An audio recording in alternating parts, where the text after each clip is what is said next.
Ngatho nĩ ũndũ wa gũcoka. Joy is back na Kiengei Bishop Ben nĩwe wakorwo akĩmũrutũrũra akĩonekana ta arageria kũhoria ndeto ici koretwo igĩtheremio gũkũ online ciĩgiĩ Joy gũkorwo akĩrĩ na black eye. Before twarie makĩria ciĩgiĩ ũrĩa Kiengei agĩkorwo akĩrespond kũrĩ ndeto ici, make sure you have subscribed na ũga turn on your notification nĩguo ndũkahĩtũkwo nĩ ndeto ciothe tũrakorwo tũgĩkũpostera.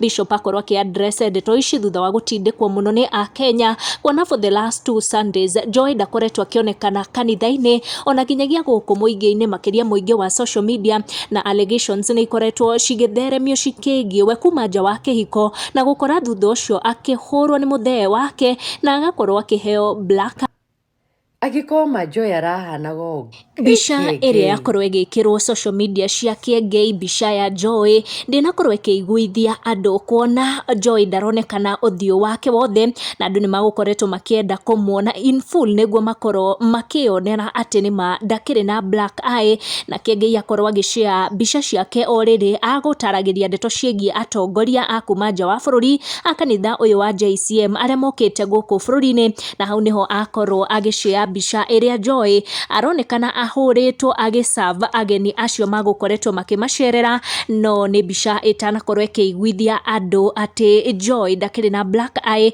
kuona matinakorwo makĩona in full. No kũrĩ na arĩa makorwo makĩiganĩra atĩ tu tondũ nĩ mamona. Isabella Theuri akiuga Reverend Joy yani anakataa kukuja church cause ya nywele, surely we are happy team Joy, na akiwa akorwo akiuga na si mmeona bibi ya Bishop, sasa mnyamaze tufanye kazi ya Mungu.